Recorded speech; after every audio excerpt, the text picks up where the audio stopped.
it's such an honor to be here, and I was reminded talking to all the women here and the women at my table that you and AAUW has really done so much to make it easier for young women like me to continue to advance our education and work in fields that are more STEM and were originally more male dominated. And I'm really honored to be an AAUW Career Development Grant recipient. So today I'm going to be talking to you a little bit about my work, which is primarily in reducing air pollution.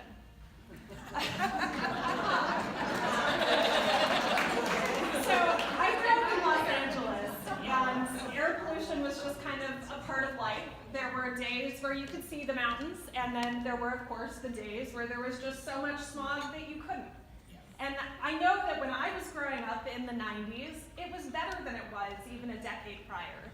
Really, we've made a lot of progress with the Clean Air Act and the subsequent regulations in reducing air pollution all across the United States. Overall, air pollution has dropped by about 40%, and the amount of lead in the air that we breathe has decreased by 98%. And that's something that has huge health gains. So we know that there have been over 200,000 premature deaths that have been prevented as a result of these regulations, and children who grew up after leaded gasoline was banned have statistically significant higher IQs. But despite all this progress, we still have a lot of work to do. The World Health Organization estimates that about 1 out of 6 global deaths is linked to air pollution. So how did I get here? I sort of fell into the field, but quickly fell in love with it. When I was growing up and in middle school, I developed a love for math and science and was really encouraged by my teachers, by my parents, by my relatives to consider a career in engineering. And I knew with that, I wanted to do something that would make the world a better place. Originally, I thought that that would be going into biomedical engineering. But when I was in college, I was forced to take a course that made me research how to make water safe to drink. And I quickly discovered that I could spend hours reading about chlorination processes, completely enthralled. I decided that probably wasn't normal, so I switched over into environmental engineering and just loved the field. I saw myself working in a wastewater treatment plant. It's fascinating, I loved that idea. But when I was a senior, I was fortunate to get an internship with the U.S. Environmental Protection Agency in Chicago in their Air and Radiation Division. And I quickly fell in love with air and working to protect air. I think there's a common theme of I'm easily excitable. And so at US EPA, I was tasked with overseeing the state of Wisconsin's air permitting program. And so essentially what that means was I looked at really complex regulations and technologies and figured out how they applied to specific cases. I was making sure that industries understood what they needed to do to comply with the Clean Air Act. And another role that I filled was really being a contact for the agency's environmental justice and community outreach efforts. And I learned very quickly that the regulations did not always do what they were intended, and that some communities were left behind. And it was often communities of color and lower income communities that faced a disproportionate amount of air pollution. I became increasingly frustrated that I could not do more for these communities. And preventing air pollution hinges on science and technology, but increasing environmental regulation is also inherently political. I had very little formal education on air quality, since my undergraduate degree had really focused on water and wastewater treatment. Similarly, I had little background on some of the elements that go into public policy, like economics, politics, and cost-benefit analysis. So I made the decision to go to graduate school after spending about 5 years at US EPA. So I'm thrilled to be in my second year at UC Berkeley pursuing 2 master's degrees, a master in public policy and a master's in environmental engineering. This unique combination of degrees has allowed me to deeply strengthen my academic background. In short, the policy program teaches making data-driven decisions in the face of uncertainty and the engineering program provides a strong foundation in the chemistry, physics, and technology needed to develop technical solutions for the most pressing of air pollution problems. It's really an incredible time to be doing this type of work. Recently, low-cost air pollution sensors have given us the opportunity to understand how pollution spreads and who faces the burden of pollution at a much more granular level than was previously possible. There have been studies in which sensors have been attached to Google Street View vehicles, and it has given us a picture of pollution on a street block by block level. The data coming out of these studies have confirmed what many already knew, that lower income neighborhoods and communities of colors do face much higher levels of air pollution. Air pollution becomes an issue of equity. The question now becomes, how do we address this? How do we write regulations and policies that take into account all of this new data and promote environmental justice? These are the questions I plan to spend the rest of my career tackling. Having an AAUW career development grant has really enabled me to focus more on my studies. Earning 2 advanced degrees in 2 years is not an easy task. It's also freed up time to let me start working on these issues now. I'm currently serving as a research assistant at UC Berkeley Center for Environmental Public Policy, where I'm developing policy strategies to reduce diesel pollution in West Oakland. Having the opportunity to do this research has allowed me to put the policy skills I've been learning into practice in a very real, meaningful way. But as I've discussed with some of my coworkers, this work and environmental work in general is not for the faint of heart. Progress is hard fought, and at times it feels like we're moving backwards. But this work is incredibly important, and even if the tides have shifted at the federal level, states and local governments, nonprofits, and communities all recognize how important this issue is and have picked up the torch. After I complete my degree in May, I plan to continue to work in the public sector, but transition from implementing existing policies to developing new policies with an eye to increasing environmental justice. And of all my work, it's been the voices of citizens that have stuck with me throughout the years. The phone calls from residents in rural Wisconsin concerned about the environmental impact of new mining operations, and the meetings with citizens in Detroit concerned about elevated cancer risk and asthma incidents.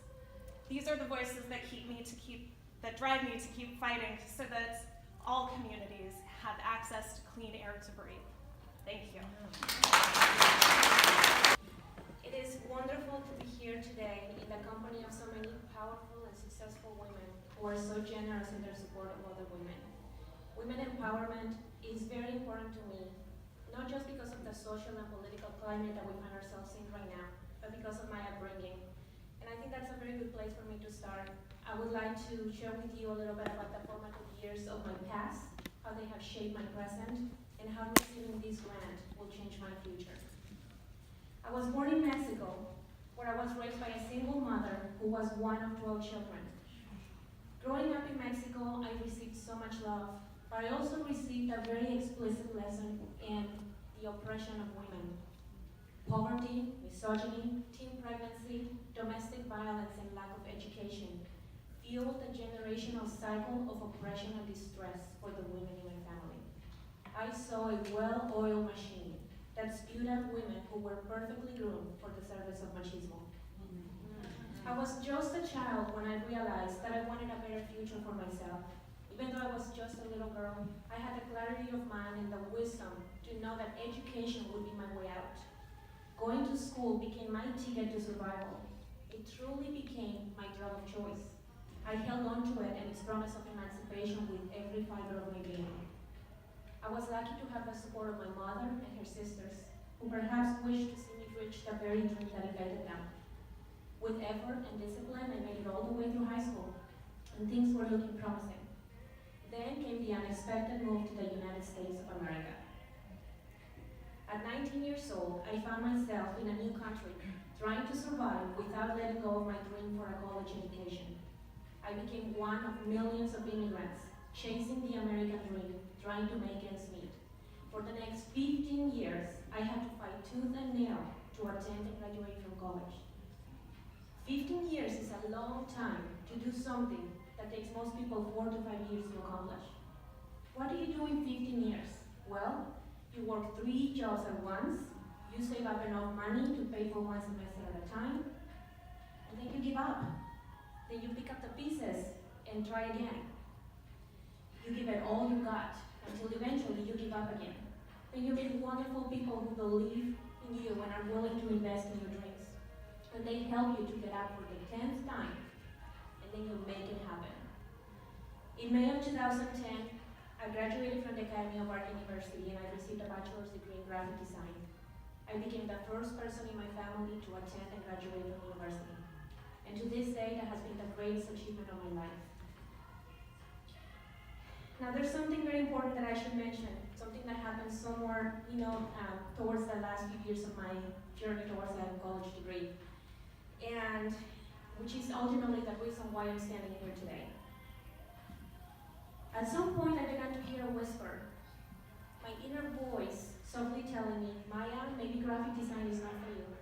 You spend so much more time thinking about fashion and interior design than you ever do graphic design. And I knew this, but I just could not afford to listen to that inner voice because I thought, I had invested so much in this. So many people have invested in me. I am almost there. I just cannot afford to change gears. I just have to keep moving. I have to keep going. From time to time, that inner voice would come back to me. And time again, I would shut it down. I learned to live with it until it became a longing regret. Something I had to accept. Something that I had to accept because I was reassured by the success of my career and by all the gifts of freedom and power that it has given me. Now I am thankful for my career. It has been fruitful and rewarding. That little girl from my childhood was right. Education was my way out. I survived. But what happens when you manage to survive something? Well, then you have time and opportunity to think about less important things, like happiness. So that inner voice became stronger and louder, telling me once again, Maya, you are not being true to yourself. And what did I say to myself now? I know, but I'm so old. It's over. Just accept it and go with it. And so I shut it down one more time, until life decided to teach me a lesson. On September 6th of last year, my family and I went vacationing in the island of St. John when Hurricane Irma hit. It was the worst hurricane to ever hit that area of the Caribbean. Category 5, 185 miles per hour winds. Absolute devastation. That day, I held on to my 3-year-old daughter, wondering if we would have it tomorrow. And by the grace of God, we did. And we made it back home. 6 weeks later, my mother was diagnosed with stage 3 breast cancer. Before me was, without a doubt, a poignant reminder that we cannot take tomorrow for granted, and that life is too short to live in regrets. A quote that I had seen before acquired a new meaning to me, and it became my mantra. Be fearless in the pursuit of what sets your soul on fire. Those events were the spark that I needed to let go of my fears and self-inflicted doubt. That's the moment I realized I no longer need to just survive. I now have the divine right to pursue happiness. And that's why I am here today. Thanks to your generous support, I am now pursuing a certificate in interior design and architecture at UC Berkeley. All the skills and the experience and wisdom I have accumulated throughout my life and my career will now help me find fulfillment through a different creative outlet, one that sets my soul on fire. I want to be able to create spaces that help improve people's lives. I want to build homes where people feel happy. I want to create work environments that people feel proud to be a part of, where creativity and productivity flow freely. I want to design leisure spaces where people go to relax and to feel rewarded for all their hard work. I just want to make a difference in their everyday lives, and I can't wait. I am determined to pursue my goal without fear, without hesitation, without regrets, but not without your help. Today, I look forward to an even brighter future. I hope my story will inspire other women to do so, and I vow to support them in any way I can. There is nothing more powerful than a woman's will. It is not just the future, but the present that belongs to us. Thank you for believing in me. Thank you for the introduction, and I am so happy to be here in this room of interesting and accomplished women in fellowship. It means so much to me to have the freedom to pursue my research in this final year, and it also is really a validation of the activities that Liz mentioned. Since starting graduate school at Berkeley, I have been deeply involved in our Society of Women in the Physical Sciences. As many of you probably know, physics is a male-dominated field. About 20% of physics PhDs go to women. And I've really enjoyed being involved in this organization. I was actually the head coordinator for 2 years and have also been involved in mentoring, and I'm now the treasurer of the organization. And this work really means a lot to me to help support other graduate student women and undergraduate women in physics, as well as volunteering at local elementary schools, as Liz mentioned. But it has taken a good amount of time, and sometimes I wondered if I should be spending that time on my research instead. And so having this fellowship to support me in my final year is just a really validating thing to know that my work to help other women in the field succeed is valued, as is my research. And I was told that I should say a little bit about what that research is. Elevator pitch. I know that most people in this room are not physicists. Essentially, my research group studies what we call quantum materials. So it's like material science, but we're looking at materials where you really need to know quantum mechanics in order to understand what is going on in the materials and why they have the unusual properties that they do. And specifically, my research is to study what we call the resonances of these materials of interest, which sounds a little bit hippie-ish, but it's actually very straightforward. You can imagine any object when you hit it, like a bell, will ring at a certain frequency, and that is because of the shape of the object and the material it's made of and how it's bonded together. And so it turns out that by looking at these materials we're interested in, if we take a small piece of it and see what those frequencies are that it naturally rings at when you excite it, we can learn a lot about how they're bonded together.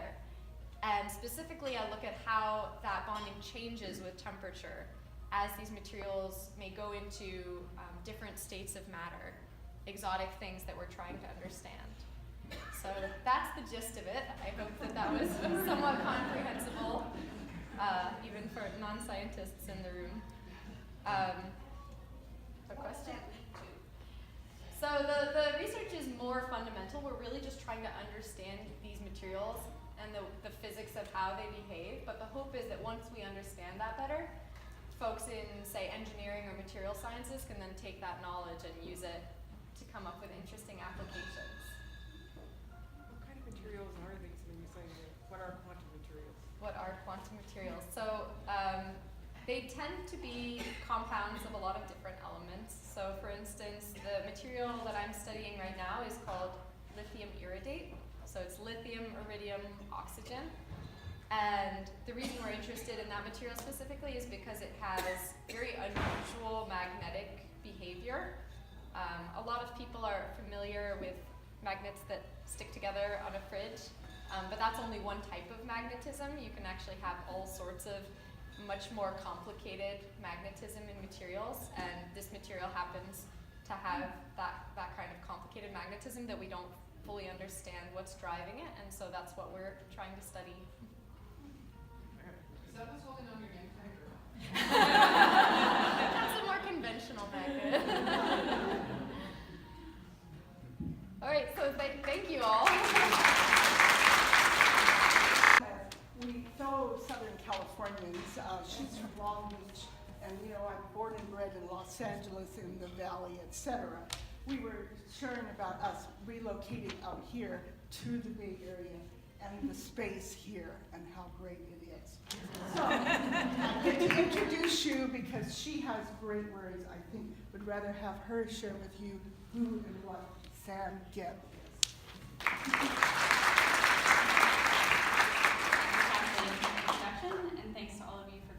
warm and welcoming thus far.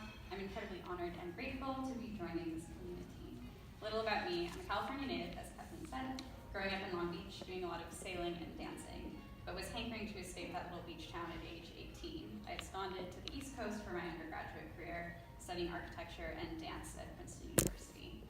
Between then and now, I taught sailing to underserved high school students in New York City and sustainable architectural design at a polytechnic in Singapore. I will hopefully continue teaching in the future, but for now I'm very happy to be a student again, and grateful to you for helping to ease the financial burden of the professional degree. As Kathleen said, I'm currently studying at UC Berkeley College of Environmental Design, pursuing dual masters in architecture and landscape architecture, and I'm in my second of 4 years of that trajectory. And eventually I hope to obtain licensure in one or both of those fields. I'm also in the Global Urban Humanities Certificate Program, which is a Mellon initiative at multiple universities to bring together scholars from across design and humanities disciplines, focusing on the city as a shared object of study. So, a bit about my work and my interests. Architecture, for me, is an incredibly powerful tool for understanding and shaping the world. As a dancer, I've long been interested in ways of communicating that will transcend the written or spoken word. Sometimes I feel more fluent in movement than I do in English. Architecture is unequivocally a language. Yes, it is a language of drawing, structure, material, but more than just lines on a page or bricks in a wall, it is a way of analyzing and illustrating relationships across both space and time. Architecture to me is not about a static object. It is the flows of materials, people, energy, ideas that go into the making and changing of a space, and indeed how that space affects you. I'm specifically interested in human movement in the context of architecture, both how our built environments influence our bodies, but also how our movement can be conceived of as an architectural medium. I realize this sounds a little theoretical, and it is, but I believe thinking about movement has much relevance in our contemporary moment for a few reasons. First, the world's cities are expanding and densifying incredibly rapidly. More people are spending more time sitting behind desks and riding elevators. In tandem with this, we are spending more of our time and conducting more of our interactions over the internet, which occludes the body in its shortcut through space and time. We are beginning to understand from physiological and psychiatric perspectives what urban densification and digital proliferation are doing to the health of the body, but I want to look at what this means phenomenologically. I think there's a fundamental and inestimable agency in movement, as well as it being an invaluable tool for perceiving and making sense of our surroundings. As a designer, I seek a nuanced understanding of movement so I may help to better encode a built environment that keeps us embedded in and communicating through our bodies. This is not a small project, and I'm trying to dig into it from a few angles. My recent works have existed somewhere between the realm of sculpture and performance. I've been designing and building inhabitable, mutable structures of wood, string, fabric, or pipe that people can move in and through and also reconfigure. I then direct a happening of sorts in a public space, inviting friends and entreating passersby to engage with the sculpture and with each other through directives of varying specificity. I've had plenty of experience in structured improv within a strictly dance setting, but leading these sorts of exercises in public environment is challenging and exciting. I never quite know what's going to happen, and each event gives me ideas for the next one. It's interesting to learn how people respond kinesthetically to different materials and geometries. For example, the impetus with string might be to make a web that entangles others. With wood, it might be to stack it as high as it will go. Different patterns of kinesthetic operation and innovation emerge. I'll share with you one example of this type of project, which came out of an interdisciplinary studio that I participated in last semester, in which a group of architecture, landscape architecture, city planning, and art practice students examined urban conditions along the US-Mexico border with the aim of creating artistic interventions inspired by our observations. We visited the wall in many places: San Diego, Tijuana, El Paso, Juarez. At each location, from either side, I was struck by how the wall made me acutely aware of my own corporality and its limits. On the beach in San Diego, direct access to the wall is blocked by an invisible yet palpable buffer zone maintained by Border Patrol. On the Tijuana side, access is uninhibited. One can even squeeze through the slats and briefly inhabit two countries if one's daring. Along the border, the wall is sometimes solid, sometimes visually and orally permeable, but always it is a hard reminder that your body cannot easily cross it. So, back in Berkeley, I made my own walls, wooden rectangular prisms of 4 by 6 by 2 feet, in which fabric was stretched across the different forms. Each one encouraged a different type of movement through it. One allowed only an arm or a head to travel through, one required crawling, one necessitated a sidelong squeeze. These sculptures isolated and reproduced kinesthetic experiences I had or imagined at the border and brought them to a new environment so others could experience and learn from them as well. What was interesting is that people moved through them in ways that I had expected, but they also found new ways to engage with them, which made for a rich discussion afterwards. In addition to these sculpture movement experiments, I'm working through disciplinary methods grounded in architecture and performance theory. A seminar I'm currently taking in performance studies is proving to be immensely helpful in adding textual and historical dimensions to my spatial framework for thinking about movement. Looking forward, I'm planning to do a large-scale analytical project that will employ my architectural skill set. I plan to look at movement in the city not from the top, but from the side. In design, we often think of human movement, circulation through building, urban transportation networks in plan, but less often in section. I'm interested in capturing motion, not just through navigation around solid objects, but focusing in on quality of motion and how it changes in different urban typologies. A busy street, a quiet park, a place of worship with high ceilings, a lively market crowded with stalls. I will draw comparisons using the same methodology in a wide set of cities with the hope of elucidating the particularities of interaction between our movement and our surroundings. I'm incredibly grateful for the opportunity to pursue this work under greatly reduced financial stress. I'm excited to become part of this organization that helps women gain greater agency in myriad fields of study and practice.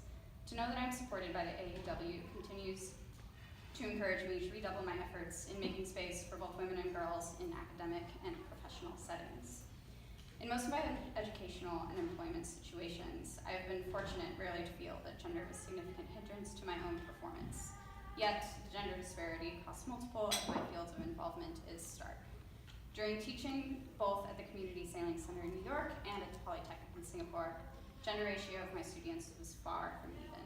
As a teacher, I sought to make sure that the girls felt they had equal opportunity for participation in group discussions and equal stake, weight, and leadership opportunities in group projects. On a sailboat, the skipper is in charge, so I would endeavor to give all of my girls ample time at the helm and gently guide them to be the voice of authority for all of their teammates. In the field of architecture, it is encouraging that women have become much more visible in recent years. Our increasing representation among student bodies, faculties, and deans of university programs is heartening, but we still have much ground to cover in the professional sphere in terms of equal pay, influence, and access to leadership positions. Thank you for the opportunity to help level the playing field. How may we acquire a copy of this?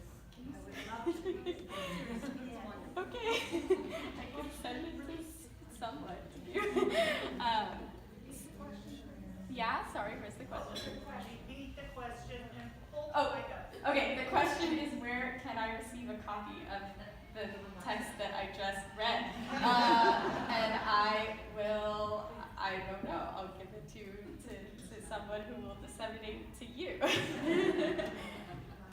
Maybe someone else can better answer that question. You give it to me. There we go, okay. So thank you.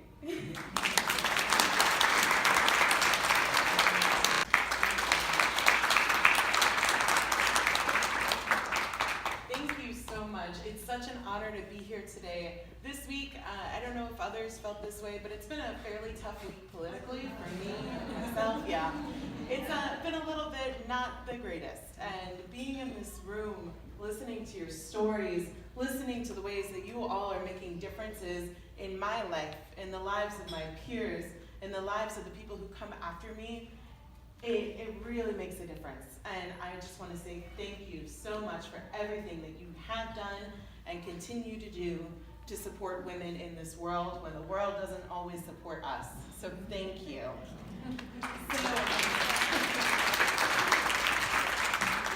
I may be standing here alone, but I hope that as I'm telling my story, you all will see all the people who are standing here alongside me and behind me, and certainly in front of me as well.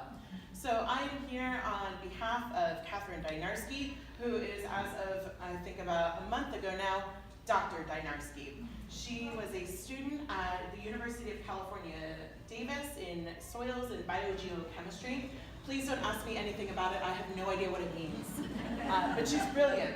And I met her about a year ago. And it was right when I moved to the University of California, Davis, from Ohio. And I was really just trying to find my place. And of course, I come from a science background. My bachelor's degrees are in biology and animal science. My master's is in agricultural education, and as we said, my PhD is also in agricultural education. I left science. I wanted to love science so much, but science was a really hard place to be a woman in, from my experience. Science is especially a really hard place to be a queer woman in. And I knew that this was something that I wanted to change. And so when I got to UC Davis, I recognized an opportunity because there were a lot of other people who had similar experiences to me.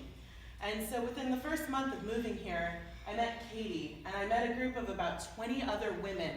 We came together because we had these experiences. We'd experienced this bias, we'd experienced harassment. Only 28% of people in the STEM workforce are women, and only 10% are women of color. And this was a problem that, of course, we were fully aware of. You walk into the room, and the room doesn't look like this. You're the only person who is maybe a woman, or who maybe is gay, or who is a person of color. And we were so frustrated by this. And we knew that we had an opportunity to make a difference. And so we got together and we had this wild idea that we were going to do something about it. And so what we did was we took this group of 20 graduate students who had a lot of frustrations but a lot of vision for the world. And we started this group called GOALS, or Girls Outdoor Adventures in Leadership in Science. And so what we wanted to do was we wanted to facilitate two key things that we knew people like us had needed. We needed that watershed moment where you realize, oh my God, science is cool. Like our other grant recipient was talking about, that moment where you're reading all those papers and your mind is just exploding in 15 different directions, where education becomes your drug. We wanted to help facilitate that for girls, because that's really important. And we wanted to do that, but then we also wanted to help them that 5 years down the road, when they get into their dream school, they're doing this thing, and they are the only woman to walk into the room, and they are the only woman of color to walk into that room. How do you stay? How do you choose this profession again and again? How do you stay? So we wanted to build capacity for women to walk into that room, stay in that room, and then take the podium and be successful. So we took 7 girls. We worked really hard to recruit 7 incredible scholars from the Sacramento area who were 10th grade girls who had a passion for science. Almost all of them received free or reduced price lunch. Almost all of them are recent immigrants. Almost all of them are women of color. And they had this passion, but they hadn't had the resources to have that watershed moment to say, I am a scientist. I can do this. And these girls are absolutely incredible. And so what we did with your support is we took these 7 women down to Sequoia National Park for 16 days, and they went backpacking. And so they carried everything that they needed to live and survive and do science for 16 days in the mountains, which is incredible. Some of these girls had never been hiking before. And so we sent them out into the backcountry with 2 leaders who were also female scientists. We sent them out there with the chief of science from Sequoia National Park, and they collected data for real national parks research projects. They monitored the presence of pika, which are these adorable relatives of rabbits, except for they're way cuter. They're kind of like Pokemon in real life, is how we describe them. They're really cute, and they got to see them, which is pretty darn cool. And we didn't just teach them about pika, we taught them about how, with our changing environment, these pika are being forced higher and higher up the mountain, how they're an indicator species, how their lives in Sacramento, how the pollution that's created in Sacramento is causing this change hundreds of miles away. We monitored algal blooms also in the lakes. We talked about how those are changing, how we're monitoring them and why it matters, how their real normal lives connect to these crazy science experiments happening hundreds of miles away. They conducted their own research projects. Shiva is one of our students. She is a recent immigrant from Jamaica. She's one of 12 siblings. She's hilarious, like the funniest person you will ever meet. She had never been on a field trip related to science before. Her school didn't have access to those kind of money. And she'd never been hiking before, never been camping before. But she did remember to bring her mascara on the trip, which was very a hot commodity. Siobhan went up there and she was incredible. She did a research project that was all about macroinvertebrates in different alpine lakes. She collected data on this. She collected water samples from, I think, 5 different lakes, carried them in her backpack, which was not what we had intended. Luckily, nothing spilled. And analyzed these data with the chief of science. And through this experience, comparing it to larger data sets, she came back and she gave a presentation at a research symposium to her peers, to her families. And Shiva is now working with a mentor for the entire next year to apply to college. So she's had that watershed moment, and now we're hoping to keep her there through access to mentoring and resources. Shiva's family, their only form of income is through a combination of government assistance through her parents.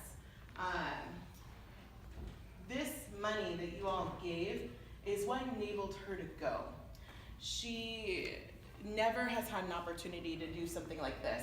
And through you all, we offered a completely free program. Transportation was covered, meals were covered, no one had to buy anything. All we asked is that you came with underwear, and if you didn't have underwear, we would help you out. We bought a lot of socks. Turns out not everyone knows what kind of socks you need to go hiking.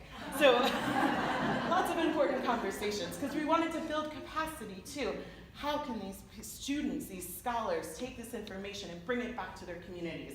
How can they now plan a trip with their peers to the local metro park where they can look at birds and track it in our citizen science apps? How do we build capacity to bring up other leaders? Because we didn't just teach science, we taught leadership and civic engagement.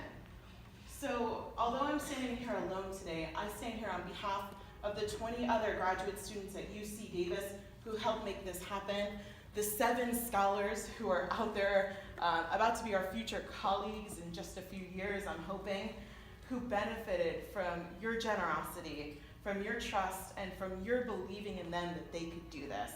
So thank you so much from the bottom of all of our hearts for making this happen.